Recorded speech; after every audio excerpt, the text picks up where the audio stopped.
You have so much magic nuke. It's amazing. Alright, I'm gonna do the intro real quick, so hold on. Okay.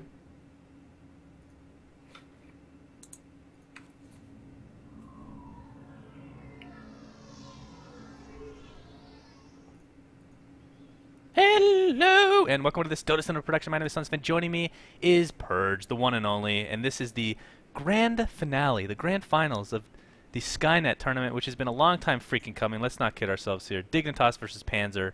Dignitas. This is a best of 5, and I was told, although this may be contrary to what the actual truth is, that Dignitas has a 1-0 advantage just because they're in the upper. They won the upper bracket. So. What's going on, Purge? Love you. Not much. I'm pretty excited for the game. Both of these teams are very, very talented. I've actually casted Panzer already once today, and they played against Absolute Legends, who is one of the best teams in Dota 2 right now, and they lost, but it was pretty well played by them. And yeah, Dignitas very talented too. Did they play Ricky? Did Panzer? No, they did not. They played a Broodmother and I think a Mirana against AL, and they ended up losing. But it wasn't like an absolute stomp. It was like a very deliberate. AL played extremely well, and after 25 minutes, then they got a huge advantage, something like that.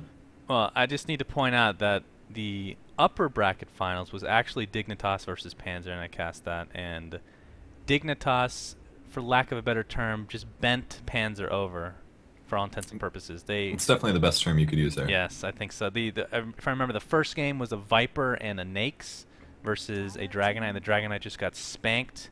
Really? And the second game, I'm trying to remember, and I can't, but let's just say it was a raping as well. So, but we have been seeing Panzer play in other tournaments play a lot of Ricky, although you said in that last game they did not.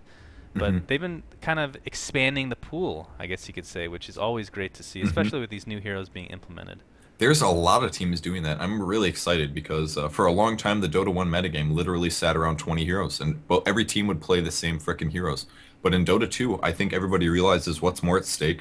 And it's not just about winning the games in some sense. It's about having fans, you know, or at least I hope the teams are understanding that. So if they pick weird stuff and win with it, you're going to get a much higher fan base if that's the case. So a team that's doing that very specifically, Next Kazakhstan. Have you seen them play any games yet? What are their names? Next KZ, Next Period KZ. No, I have not. It's a team from Kazakhstan. A year ago, they took second at Ace of Summer. They lost to Navi. This was before the International. But they're a very talented team. They regularly play Ursa as their hard carry. Really? Regularly. Yes. Yeah, I've seen them play like 3 or 4 games with Ursa. And they generally pair him with a Shadow Shaman. So they get Blink Daggers on Ursa and Shadow Shaman, and they go ganking. If they find somebody, you have like crap loads of disables for Shadow Shaman, and Ursa just tears them up. So they've been drafting Ursa a lot and winning with him. So it's pretty exciting. Like just teams like that, and there's going to be more teams like that that just have like a signature hero, and they keep playing him and they don't give a shit, and it's exciting. Yeah, that sounds really, really sexy. But I actually have to point out one thing also. When you say there's 20 heroes that they were choosing from originally, and I guess Dota 1, that's a lot of degree here as well. A lot of that is, it's not really balance. It's just people get stuck in certain trends and they're afraid to branch out. You know what I mean? So it's nice. I mean, that's the good thing about beta, or what they're doing here, is because every time they implement a new hero, things change. You know, maybe not drastic. I think Invoker changed things drastically because that's an automatic ban, as you can see here, as we're getting underway here. Broodmother, Anti-Mage, Chen, and Invoker that leaves Furion and Night Stalker in the pool. Anything catch your eye? No, that's absolutely accurate. Chen's kind of worked his way into the first round bans recently because his creep tankiness just allows you to take towers pretty easily. Well, I'm a little surprised about the Broodmother. Surprisingly, Broodmother hasn't seen as much play in the last few weeks. People are more willing to pick Slardar or Bounty Hunter to counter him, and just very, very good Sentry warding. People are buying Sentry wards more often so that they can shut down the Broodmother starting at level 1. And it has worked. It did work one game against Panzer, and then Panzer ended up playing, or Absolute Legends played a Broodmother the game after and did really well. It kind of just comes down to some interesting dynamics of laning. So, but he does get banned this game. So indeed. And so we have a Night Stalker and Rasta on Panzer's side, and I mean, we've been seeing Venomancer being second pick consistently in a lot of tournaments here. And I need to point one thing out about Panzer, and I hope to God he redeems himself, because Alex and Panzer played Tidehunter in both games versus Dignitas, and he completely failed horribly. Really? Probably the worst performance I've ever seen at a Tidehunter. And again, they picked Tidehunter in a role where he needs to be good. in this lineup. I know it's one thing to bring it up and you haven't even seen the game, but basically it was against an Enigma and they had no stuns except for a Tidehunter ult essentially, and he Wow. wasn't even the farmer, so he just completely failed. I mean, not to his own fault, of course, because I mean Tidehunters plays a support role and a lot of times you just get stuck in that ward bitch situation. So Hmm. hopefully, if they do pick him up, he can redeem himself here. But yeah, there's the Venomancer pick. Yeah, Venomancer is being used a lot more often now as a pushing support hero because he does complement that. I mean, there's some games I see where Venomancer doesn't make a huge impact, but in other games he really makes a giant impact with counter pushing. Because if, for example, you ban out a hero like Chen, it's oftentimes hard to push out against a Venomancer because he can just stack those wards up, 5, 6, 7 wards, something ridiculous. And then when the creep wave comes, he can clear it pretty quickly with a couple nukes like a Shadow Shaman nuke. And all of a sudden your pushing power is kind of limited. So I would expect to see possibly a Windrunner pick out of Panzer. The only downside is going to make their supports very easily banned here.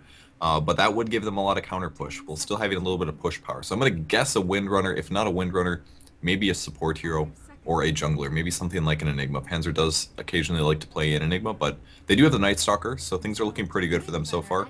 Yeah, they do pick up the Windrunner, but I would, at the moment, I would say Panzer has a slightly better lineup. I have a little bit more faith with their heroes currently. Yeah, and the question is, I mean, if they're going to put Windrunner in the side solo situation like we've been seeing more commonly than not, Night Stalker mid, but then you have a Rasta as well. And this is actually what they're, if I remember correctly, this is what Dignitas had the last time they played Panzer. They put a Night Stalker in a dual lane at top and Rasta in mid, if memory serves. So remains to be seen what they're actually going to do with these lineups. But Vengeful Spirit pickup, that kind of catches my eye. I've seen it a couple times in the first round picks. It's kind of weird. I mean, usually you kind of reserve that for a counter to somebody like an Enigma and whatnot, but Enigma hasn't been banned or picked as of yet. But I mean, what do you think about the Vengeful Spirit? Is that going to be matched up with more negative physical armor, or is it just there just in case? I mean, it's a good hero overall, obviously. Yeah, exactly. I think that's more of what it is more than anything. It's just that he provides a very stable ganking possibility, especially against heroes like Windrunner. Swap and stun is so good at shutting down people who are generally good at escaping. And more importantly, they don't have any stuns yet. They have a Gale, which is a really good disable. But it doesn't stun, and Nature's Prophet, obviously, until he gets a sheep stick, all he can do is sprout. So just having a hero this early into the game where they can have a very reliable stun and ganking possibilities while still having good team fight with the Wave of Terror, I think that's probably why they picked up the Vengeful Spirit, is my guess. And we're going to see an Enigma banned out here by Panzer. And a lot of times when you pick a hero that I wouldn't say completely counters, because Vengeful Spirit is so level dependent in order to actually counter an Enigma, but a lot of times you pick up an Enigma with somebody that actually counters them, like a Vengeful Spirit, so that's a good ban. Obviously a good pushing power from Enigma as well, but Tidehunter going to be banned as well. And actually you bring up they needed a stun, and the last time, I hate to keep bringing this up because you weren't even part of it, but game 1 of the upper bracket finals between these two teams, Dignitas went for a basically no stun lineup. And like I said, they completely crapped on Panzer. It was pretty amazing. It was like Nakes, who was it? Nakes, who did I say? Nakes, Viper, and Venomancer were the 3 main heroes. And just no stuns whatsoever, but it somehow worked out for them. As we're going to see an AA out here, so that's going to counter any kind of heal coming out from Panzer, which of course they have none as of yet, but I mean any kind of pushing team, you're going to be wanting to pick that up. But I mean, I guess the main thing to look at here is the Night Stalker, if he can get off to a good start, because he can completely take off like none other. Yeah, and I'm expecting either, doesn't look like RMN is playing this game actually, but Croaky does play a lot of Night Stalker, or at least I've seen him play that in the past. Ancient Apparition, a very good counter-pushing hero, and the Dire team is looking for a support hero, so I think that is a very smart target ban by Dignitas there. And the minus heal is always really good as well. Dignitas could still go a couple different ways for their picks, and there's one more ban to come from Panzer, and they're going to ban a Slardar down. And the reason they ban Slardar is because as a farm-dependent hero, he's very good at diving towers with that haste, especially if he has like Tread's Vanguard Wand or something like that. So I think that's a very smart target ban from them as well. Yep, you definitely see that very often against a, actually, I was going to say, anytime you want to pick up any kind of a strengthener, obviously Night Stalker falls in this category, but somebody like a Dragon Knight obviously falls victim to Slaughter many a time, although we don't see Slaughter very often just because of this. But Dragon Knight is picked up by Dignitas, so instead of Panzer getting him, it's going to be Dignitas. I mean, usually you see somebody like, last time it was Leaf playing Dragon Knight. Of course, Kuroki or Kurokai, whatever the guy's name you want to call him, is a storied Dragon Knight player as well. Yeah, that's definitely true, and that it does make me a little curious why they didn't ban the Dragon Knight. Maybe they were hoping to get him themselves, but He does fit. He's like the carry to go with a pushing lineup, so I think Dignitas might be scratching their heads a little bit. But either way, it was either a Slardar or a Dragon Knight. Maybe they weren't planning ahead quite when they picked or when they banned out the Enigma, but um, it's not like Dignitas couldn't just pick Enigma and then go for a really hard carry. At least this way, they focus them into a Dragon Knight, and they can curtail their strategy a little bit more towards that. Maybe trying to pick a Dragon Knight sort of counter pick. But I think they need to pick up a support hero right now because they are missing that. They don't have a jungler either. We might even see Shadow Shaman be played as the support hero himself. It's definitely a possibility so far. Maybe we'll see like an Enchant Crystal Maiden jungling or something weird like that. Enchant's actually pretty good against Dragon Knight. Or maybe even like a Darkseer. Maybe. That's true, actually. I completely forgot. Darkseer's been getting banned like crazy ever since that one game between J4T or whatever the guy's name their name is. Just because anytime you pick an Aghanim Scepter, it basically is rigged. Let's not kid ourselves. I mean, it's especially against somebody like a really strengthy type hero like a Dragon Knight who has to basically fight himself to some degree. But then again, if they end up picking Enchant to counter that, it's obviously a good counter as well, just to take those illusions. But it remains to be seen what they're actually going to do. But yeah, I would love to see Enchantress, and obviously the pure damage coming from her would counter the physical armor coming out from Dragon Knight as well, so that wouldn't be a bad pick overall in that sense either. Yep, that's definitely true. And of course, with that Darkseer wall, the most important thing about using that on against the Dragon Knight is that his Frost Worm, like his level 3 ultimate, if you replicate that, you get that slow as well, which is really, really good. So, but Omni Knight's going to get picked up by Dignitas, and that's going to kind of throw a weird kink into Panzer's lineup there. That's going to be kind of a pain in the butt to deal with, so they might have to pick up something like a Priest of the Moon and go for a Diffusal Blade to try to shut that down. They don't really have any other natural Diffusal Blade carriers at the moment, so I think this might be a tough play. Omni Knight's a pain in the ass to fight, man. Yeah, and actually this is bringing up memories of old from the last time these guys played, to bring this up for probably the 15th time and more to come, I'm sure. Omni Knight was banned every single game, every time a Dragon Knight was picked. So they finally get the combination going here. And that, I mean, like you said, that is very, very disgusting to go against, and Diffusal is definitely going to be something that they need to go with. And yeah, I think it does put a wrench in their gears here to a certain degree, because maybe they weren't even looking for, and they go Zeus. Is this a random? What is this? Wow. So. They actually picked Zeus here. That's one, that's one way to fight Omni Knight. He will be able to repel somebody, but burst damage is the best way to kill support healers like Omni Knight. Is if you can just kill someone immediately in like 2 seconds, things are great for you. That's true. So, and there's a lot of squishy heroes on the Radiant team. If you look at it, Nature's Prophet, moderately squishy. Venge and Venomancer, definitely squishy heroes, and Dragon Knight will be a pain, but this is going to force him into getting probably a pipe. And if he doesn't get a pipe, then Zeus is going to take out big chunks of his HP. So I think it's kind of a cool pick. I love to see Zeus. I think he's a fun hero. I like his animations, and I'm excited to see how this goes. Kuroki's going to be playing him, man. Exactly. Yeah, mid-solo Kuroki is going to be freaking awesome. But that AA ban is just, comes kind of to fruition here. I mean, that would have been a perfect pickup, I think, for the Dire, just because a lot of people don't realize that you heal a ridiculous amount with Omni Knight's ultimate, which is called Guardian Angel, of course. And obviously physical damage is not going to really hurt you too much since you get like 1,000 armor. So that would have been a decent counter. But again, they end up going for a Zeus mid, and it's going to be, I mean, like you said, you're going to repel one person, but then everybody else is still susceptible to magic damage. So in the end, it might not be too bad. Now, this is a question for you. I want to ask you something, because I haven't seen this item yet in a professional game, and I don't understand why, and I literally don't remember the name, so I have to look it up here. It's the one that reduces magic armor. What's that called? Veil of Discord. Yeah. Why is that never picked up? I don't know, man. I've seen a couple arguments made for it. It's currently more expensive than it is in the latest version. It's one room with Magi less now. Oh, okay, but the general argument is it would be picked up on a support hero, generally. And it's easy to get the Robe of the Magi's. It's not too hard to get the Helm of Iron Will, because you're going to be dying a lot, not getting a ton of farm. The hard part is saving up the gold for the recipe, which is 1250. That's what they say. It's hard to get from the component items to that recipe cost on a support hero. I mean, you could argue that you could get it on a hero like Zeus. I've seen that in a Dota 1 game where he went Aghanim's Veil, and it was sexy as hell. And it's not a bad Zeus item. He has low armor. Get the armor, the big mana pool. I don't know. I think it should be seen more play. I think it's just going to take time. It's just going to be like Force Staff. People are going to look at it when it comes out and be like, I don't need that stupid item. And then all of a sudden it'll get a slight buff, and everybody's going to be like, oh my god, this is really good. Yeah, so and again, I think it's going to happen eventually. It's all in their minds, too. It has nothing to do with the item being... I mean, sure, it's going to be reduced in price by one Robe of Magi, but in the end, is that really that big of a deal? I mean, it's going to be more perception, I think, than anything going to be changed. So Yeah. hopefully that, as we're going to see, actually, let's just go over the heroes for each side. So we have on Dignitas, we have Come With Me on the Vengeful Spirit.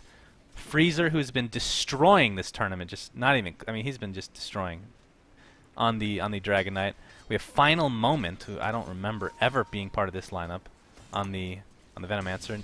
Nature's Prophet being played by Leon or Lion, however you want to pronounce it, and Sony Ace on the Omni Knight. Your Venomancer displays, it's Coco for me. Does it show you a different name? Oh, okay. I see the actual, when I go to the actual hero, it shows Coco. So yeah, the scoreboard shows Final Moment. Oh, I see. Gotcha. That's understandable. All right, and for the Dire team, Leaf is going to be playing the Night Stalker on the top lane.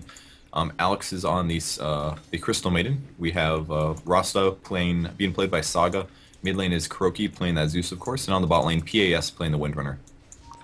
And I must say, this mid lane is the most intriguing to me, just because Zeus, and honestly, I haven't been able to see too much of Omni Knight either in a solo situation, although he has been played a little bit of that to that degree, but he's been more banned often than not, in my experience at least. So that's going to be the coolest lane to watch, especially since it's Kurokai and Sony Ace, who was playing Viper in the last series and destroyed the game. So it should be fun to watch this match. I mean, what do you think about the... I mean, obviously, Zeus is going to have the the advantage as far as getting creep kills in the early stages and the harassing ability, but what do you think of that lane overall? I think Omni Knight's going to be okay up until the point when Zeus gets some levels into him, and then at that point he's going to start wrecking house around like level 5 or level 6. That's going to make a big difference, because then it doesn't matter if you have Repel Up. You're going to be able to heal away some of the damage, but that's about it. I want to point out quick, the really, really smart Observer Ward placement by the Radiant team on the top pull spot. He hit it inside the trees, so this still allows you to stop the pull spot, but what happens is, that when they drop Sentry Wards to try to prevent you from countering the pull spot, it's really hard to see the ward because it's inside the trees, and there's the initiation going on Night Stalker. I don't know if he's going to die from this. He's actually taken a lot of damage, though, and he's going to trade and get a couple hits off on Freezer. He did not decide to continue running, and are they going to be able to kill Freezer? They're not going to. So, yeah, that's why Crystal Maiden dropped down the Frost Nova. He wanted to try to find the ward. He figured it was blocked in one of these trees, and he's wasted 2 Sentry Wards here, and he still hasn't killed the Observer Ward. That is pretty huge. Really smart. Yeah. And not only that, but the Crystal Nova that was used could have been used in that fight originally, and perhaps even getting the kill out, and ended up using it at the very end, but it didn't really help their cause at all. So kind of misplaced here, as we're going to have another dive onto Crystal Maiden and Night Stalker. A 2v3 situation overall. Crystal Maiden's going to get easily killed here. And Venomancer's actually in a lot of trouble, taking quite a bit of damage from the tower, but in the meantime, it looks like they're going to turn with Prophet TPing in, and Night Stalker is in a lot of peril. Actually eats his way out with a nice tango, and he's just going to continue to stay by this tower, hoping that it'll actually attack a hero, but he's not going to get his wish, unfortunately. Going to apply a little bit of pressure, Vengeful Spirit. He is going to die yet again, so 2 for nothing in that exchange there. This is not looking good for Panzer at all here, getting completely outlaned on the top lane. Night Stalker dying twice now. Their tri-lane is completely failing. Rasta has been other places. He's level 2 currently, and they haven't gotten a single pull-off. They still haven't stopped the Observer Ward. I don't think they're going to find it, and they have got to be frustrated about that, because that's 200 gold completely wasted. Well, I mean, why isn't the courier upgraded is the real question, and that could have been countered like 2 minutes ago if they had upgraded the courier at any point. And now that the supports have absolutely no... Well, actually, Rasta does have enough money to actually upgrade it, but maybe they're thinking, you know what, it's already been 4 minutes, let's just wait 2 more and we'll be good to go, no problem. As, yeah. But yeah, this top lane is a disaster for Panzer, and they don't want to get into this hole, because Night Stalker is one of those heroes you have to take off early for them to be able to obviously do anything, as Windrunner is still continuing to solo here, as we're going to have a lot of action at top yet again, and Venomancer took a little bit of damage, but the stun is going to come on the Crystal Maiden, who is still level 1, mind you, and the kill's going to get the Vengeful Spirit, so just the deaths piling on for Panzer here at the top lane. Yeah, they are playing so good right now. Dignitas really, really destroying this tri lane. Arguably even getting fed. I dare say the word fed. Not something that you want to spout around too often. Omni Knight level 5 in the mid lane at least. Zeus is at level 5 as well, picking up a haste ring though. He's going to be landing these lightning bolts very regularly, I bet now. There is a soul ring up on Omni Knight, which is going to help him heal up quite a bit, but I expect we're going to see a lot of nukes going to Omni Knight now. And he does have a Clarity Potion, kind of an interesting item build. Just supplementing his mana and his HP with those consumables. Yeah, I like that choice. Looking at the... I just quickly want to... I mean, Zeus is about a level... Well, no, maybe not a level. Half level behind Omni Knight, which is surprising to me, considering he could just spam the chain line anytime he wants. But, I mean, looking at the actual creep denies, 26 and 6 for Omni Knight. Kuroki, in the meantime, 18 and 2. So, really not that big of a discrepancy, but enough to have the level advantage for Omni Knight this early. And you were mentioning being fed at top, and I don't think we mentioned it. 3 kills for Dragon Knight in those 2 exchanges. So that is definitely not good news for Panzer, and they need to actually be a little bit more aggressive perhaps here. Yeah, that's really rough. Yeah, and the reason that Omni Knight is a higher level is because he's a melee hero. He has really good base damage and animation, so he's able to deny Zeus more often than not. All it really comes down to is, can he keep his HP up? If he can keep his HP up, then Kuroki can't really push him out of lane. He can continue continuing his lane dominance. So Zeus is level 6 now, so he's probably going to be looking for those ulti possibilities on this tri-lane. Night Stalker is level 4. Crystal Maiden is finally level 2, so can't support there. And Shadow Shaman's nukes are not to be taken lightly either. 200 damage AoE for a level 2 nuke is not bad at all, but it looks like Venomancer wants to get a Gale off. There's a stun on the Crystal Maiden. He's out of position once again. There's a Gale, and he looks extremely dead. There's the Shackle going on Freezer. But they're both going to back off. They realize how dangerous that is, man. They're going to have their nukes off cooldown any second there, and it would not be worth it trying to get a kill in a 2v1 situation, or 2v3. So apparently, I missed a kill. Zeus kills Omni Knight, so Kuroki getting the first blood in that situation at least, so perhaps winning that lane just to a slight degree. Venomancer is going to apply a little bit of pressure again to Shadow Shaman, and Shadow Shaman is dead.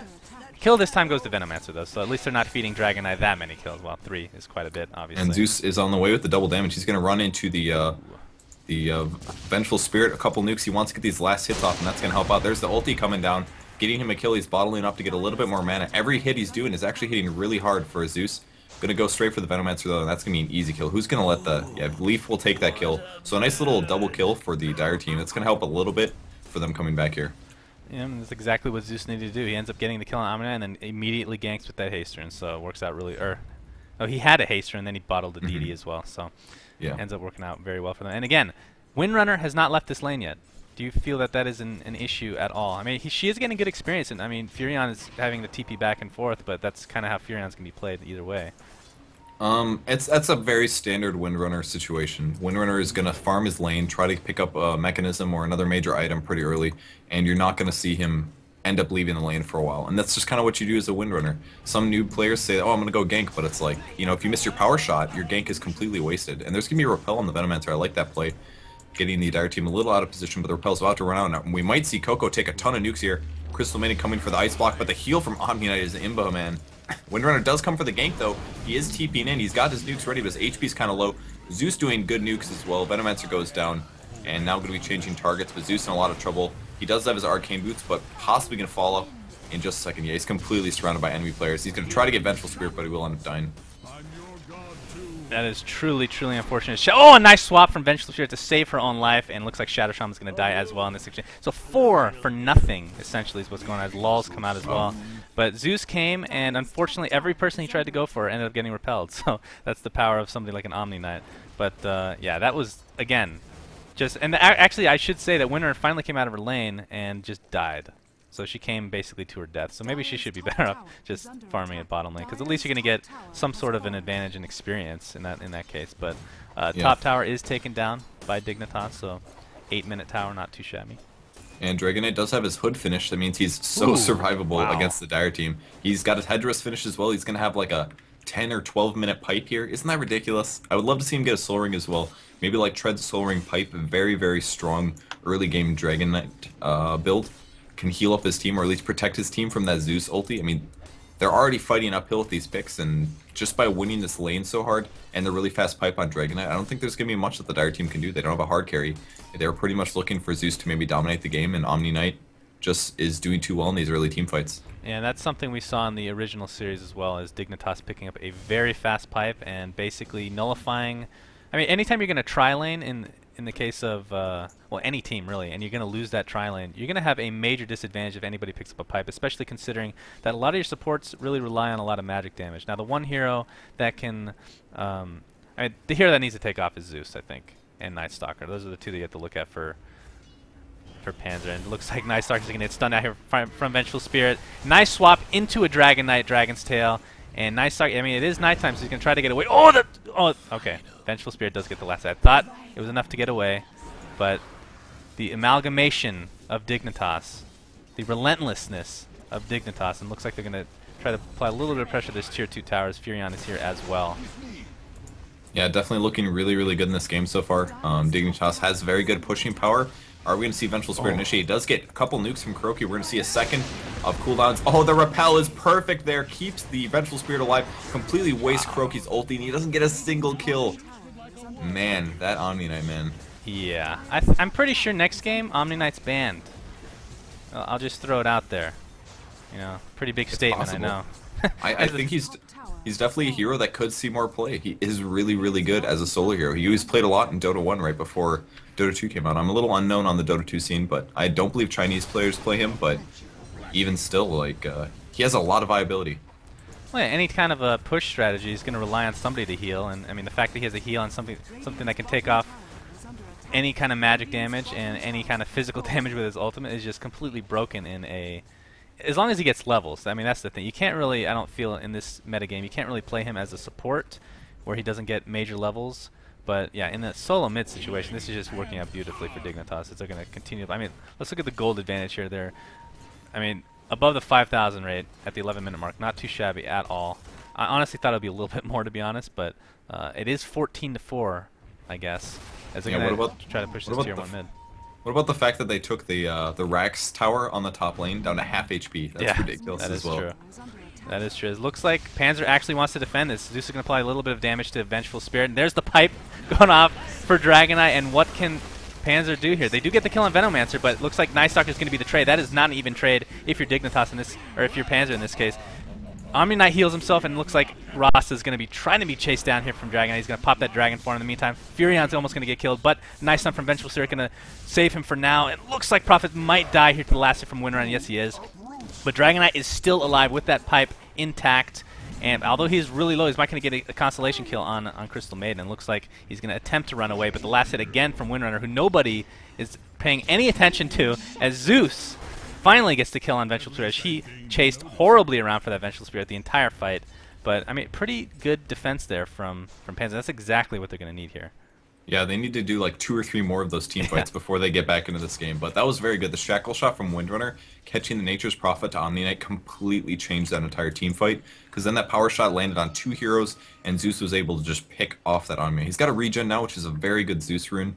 I would like to see him maybe get a Force Staff here, just to give him some survivability against all the slows and disables coming out of the Radiant team. But it's still going to be an uphill battle. Coco playing the Venomancer does just have a Boots Wand, so he's still a good target for Kuroki to go after, but the rest of their heroes are kind of under-leveled. Shadow Shaman has virtually nothing. Crystal Maiden does have Boots at least, and Night Stalker just sitting on a Boots urn, which is not at all where they thought their Night Stalker would be at this point. Yep, very true. As you see the Venomancer's work coming out, for people that don't know, they apply a ridiculous amount of damage to lane creep. I think they do 50% to heroes and 150% to lane creep, so the power of Venomancer is just insane, as this tier 1 tower is not looking too good. Are they going to be able to get the deny? They're actually going to put the fortification up here, and Dragonite's trying to scare him away with the Breath of Fire, which I hate the name of the spell, by the way. Breathe Fire. That's terrible. Terrible, terrible name. And they are going to get this tier 1 mid. And, oh, Windrunner better be careful. He's going to get stunned from Vengeful Spirit, followed by the Dragonite, Dragon Tail, I'm sure, and that is a dead Windrunner. A little too close, although her levels are really good compared to the rest of her team. Actually, really good compared to the rest of her team. And compared to everyone, actually, in the game. You've seen the level advantage from Windrunner. As there's a swap from Vengeful Spirit onto Shadow Shaman. And it looks like Vengeful Spirit is going to die for this. Oh, there's the pipe saving her life yet again. I mean, this is insane how early this pipe is coming out here. Zeus is taking a lot of damage, but we'll live to see another day. It looks like Rasta and Windrunner are the ones, or Windrunner early died, of course. And Night Stalker is going to try to run away. Nice sprout from Nature's Prophet. Looks like they're not going to actually try to go for that kill. Just a little bit of chip damage to this tier 2 tower, and I mean, that's all you can really ask for at this point. But the pipe, again, coming back to that, insane. That was so much defense there, and Kuroki making a little bit of a mistake. Not dying to the Dragonite, he pops his regen, and the single Venomancer ward stopped his regen.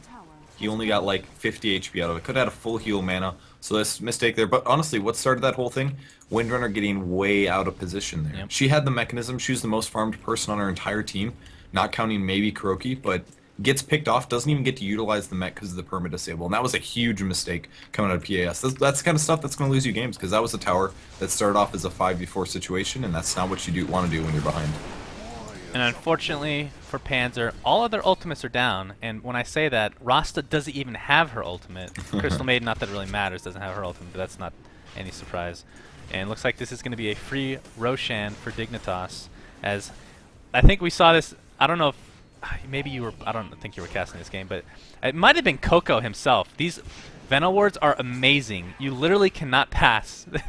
You shall not pass this section here for sure, and that's going to be an easy Roshan there. And actually, that came into play. I think we saw in one of the previous series a Void on the Dire side initiating into Roshan against the entirety of the other team, and these wards were blocking off the rest of his team, so he had no assistance. So pretty ridiculous. That's really cool. I'm surprised I haven't seen that before. That's very, very smart, though. All right, and the Radiant team's gonna push the bot lane. Vengeful Spirit level 8, like way higher levels than he should be. Yeah, like a level 8 Vengeful Spirit and Omni Knight, who is a solo, is level 9. That's ridiculous. I mean, that's what happens, obviously, when you push a lot. Well, obviously they have an advantage, so they're going to be getting levels in general, but the fact that they're even in levels is the fact that they're pushing together as a team as well. I think it's part to do that. But let's go over some items that we haven't gone over yet. Nature's Prophet picking up a 4-staff at this point. Dragon Knight is the one that... Actually, he just sold his Ring of Health, so he's not going to be going for a Vanguard, doesn't look like, but he does have the Aegis. So I think that gives a little bit of survivability to him, no doubt about it, along with that pipe, of course. Any other items catch your eye, good sir? Nothing too major. Omni Knight also has a 4-staff, which is a big deal. They're gonna have so much movement here, it's gonna be really tough for the Dire team to score any kills, and Vengeful Spirit picking up a Medallion of Courage to give more minus armor. It's gonna help take out those moderately high HP heroes, or high armor heroes like Night Stalker, and just make Shadow Shaman and Crystal Maiden absolute food for anybody that does physical damage. In the meantime, Zeus, not having the greatest time in farm right now, has a Staff of Wizardry. I'm assuming that's going to be a 4-staff. I don't think Aghanim Scepter is particularly good on Zeus. I highly doubt. I mean, obviously there's more items than that. And this is going to be an easy tier 1 tower with the double damage Nature's Prophet and basically the rest of his team to boot. And there, it looks like Nature's Prophet is going to get that last hit. But yeah, the Panzer at this point, I mean, Night Stalker level 8, 17 minutes in the game with an Urn and Treads. Not exactly picture perfect. Yeah, it's not good at all. We do see a Repel on the Vengeful Spirit. He's going to swap, initiate, and not have to worry about dying at all. The AoEs are huge. The roster wards come down. Windrunner is barely going to know. She will actually die getting sprouted in there. Nice play there with the pipe. Still everybody high HP on the Radiant team, and that's the nasty stuff about Omnia. He didn't even have to use his ultimate yet, and everybody is full HP and not even vaguely close to dying. It is amazing. Yeah, indeed. Looks like Crystal Maiden can do as much as she can, but she better be careful because she's a lowly level 5 wench. And Vengeful Spirit is going to get a stun off. Ultimate obviously not up as of yet. She's actually going to dive it completely here. Is she going to get repelled? No, Zeus is going to end up getting the kill, but a heal onto Dragon Knight. He's going to help take down that Rasta. And there's a sprout from Nature's Prophet on a Night Stalker. We're going to see a buyback here from Vengeful Spirit of all people. So just showing how much farm this Dignitas team has. Is Venno is going to end up getting killed. Dragon Knight better be careful. Probably a little too far here, although he does have the Aegis, so he's not worrying too much. Remember, the poison does not actually kill. It's not fatal, so Crystal Maiden will live to see another day here. Zeus is just... Zeus is like the worst model, I have to say. It's my least favorite model. I mean, he's cuddly, but it just doesn't fit a god. You know what I mean? You want him to just be like a lightning bolt? Just like a well, even the one from Dota 1 was better, I must say. I don't know why. I don't know about that. I mean, he's just an lowly old man here. Shadow Shaman's going to get picked off completely. Omni Knight heal to finish her off. That was a nice play. Smoked up, backed up, smoked up, waited for somebody to come and just destroyed them. Little advantages like that mean they can keep pushing. Even though it's a level 6 Shadow Shaman, you know, it's still a 5v4 situation. They want to take a less than 20-minute Rax here. He's already almost back. This is just shows how low level he is right now. Pipe is popped, and they're going to damage this base tower a little bit. Fortification is going to be used. Dragon Knight still has the Aegis. Ultimate up in 15. It's still level 1, obviously, for the tower pushing capabilities. Vengeful Spirit might get cut off here. It might get a repel, I would assume. At some point, Mechanisms will come up. Somebody picked up a mech. That would be Venomancer. And they're just gonna wait perhaps for the next wave here, it looks like. Yeah, their pushing is still so ridiculously resilient, though. The only thing they really have to worry about is Zeus's burst damage and a couple of stuns. If someone like Omni Knight does get stunned and the burst damage comes through while the pipe's on cooldown, which it still is for 25 seconds, it can be a little rough. And Dragon Knight does pop his ulti, Nature's Prophet, Wrath of Nature coming through. A little bit misused, not actually going to hit any heroes except for the Night Stalker. And the power shot comes through to slow down the wave. Pipe still not ready, 14 seconds. There's the swap incoming on Venge. Now he's going to stun on Windrunner, but nothing else. And they will take down the tower in just a second here, and then we're going to see a team fight coming. Indeed. I mean, Vengeful still, although having a great level advantage against Panzer, is still level 9, so level 1 ult not the greatest. And there's a Shadow Shaman just getting caught off here. Tried to get a Shackle off, but will die in the end, I do presume. In the meantime, Night Stalker is in the middle of like 4 people here, as a swap was used on Zeus, but nothing's going to come of it. Night Stalker looks like it's going to get away, but the pipe was used, so really no damage going to be coming out here from Panzer. As Dignitas, are they going to actually go for the kills, or are they going to go for the racks here? So Venomancer ult goes out, along with Zeus ult. Venomancer Or it looks like Nice Talk actually going to get picked off. And Panzer is just on the defensive here. There is nothing they can do, and I don't blame them. It's just a little too late, I feel like. Zeus is level 11, though. And this is going to be a Rax for Dignitas, who seems to have Panzer's number overall. And it's pretty crazy because I always say they're pretty evenly matched, I feel like, skill-wise. I mean, would you agree with that? Yeah, I would say I think Dignitas is a better team slightly, but they're not a bad team by any means. Panzer Alex is going to call a good game. ShadowShaman will go down, and it was really the Omni Knight keeping people alive in these team fights, especially like how many times it happened in that last team fight as well. Venomancer had less than like 50 HP, and he got repelled as the Zeus ulti comes through. You know, just keeping everybody alive like that, and the pushing power that they can keep up with the mechanism and the pipe and the Omni Knight is just ridiculous. And we've seen some stuff like that sometimes with heroes like Necrolite, but Necrolite not nearly as popular of a hero. So, do you think Necrolite's going to come back a bit with the changes being implemented? I think we'll see play out of them. Yes. I really am a big fan of that, the changes that were made, and plus added the fact the new items such as the Rod of Atos on somebody like a Necrolite, whose fame is basically the one hero that just can't stun anybody, other than the ultimate, which obviously isn't what you want to use it for. But I really think the Rod of Atos is going to perhaps bring him back, as Omni Knight's just showing off the graphics of Dota 2 as a swap onto Crystal Gaiden is going to get the easy kill. And Age is still on Dragon Knight, so this game is utterly over. So in case you guys were wondering, this is currently the grand finals of the SkyNet League. This is a best of 5, but this is game 2 technically, because Dignitas did win the upper bracket, so they're up 1 game to none, and now this is going to be 2 games to none. So 1 more game for them, they're going to actually finish them off, I do presume. But so this basically, Panzer needs to win 3 in a row to take down this grand finals, and the way they've been playing, it's going to be really tough. They need to change things up. Like you said, I think Dignitas is a better team overall, but not by this much, I don't think. I mean, yeah, they're just crapping on them, and it's been 3 games in a row that I've cast, which is unfortunate. Yeah, that's while diving. The amount of 4 staffs coming through are pretty funny here.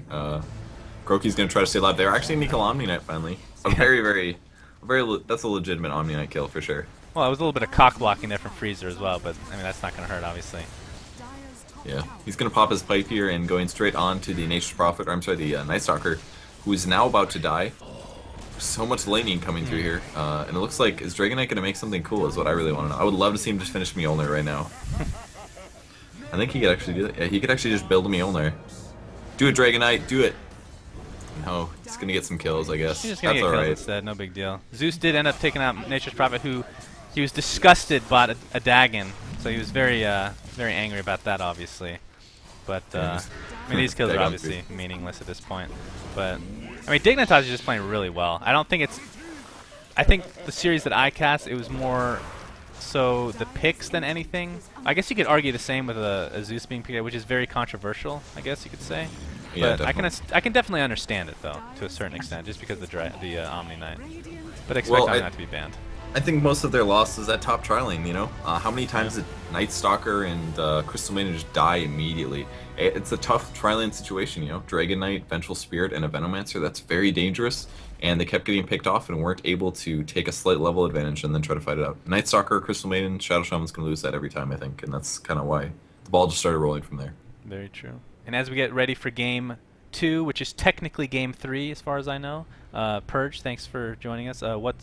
Give a shout out real quick to your YouTube and whatnot. YouTube.com/PurgeGamers if you guys want to see all the Dota 2 content I make, and follow me on Facebook and Twitter at these same things, and I think that's about it. And go check out ghostygamers.net, it's awesome. And my name is SUNSfan from Dotacinema, and we'll be coming back with you very shortly with Game 2, technically Game 3. Love you.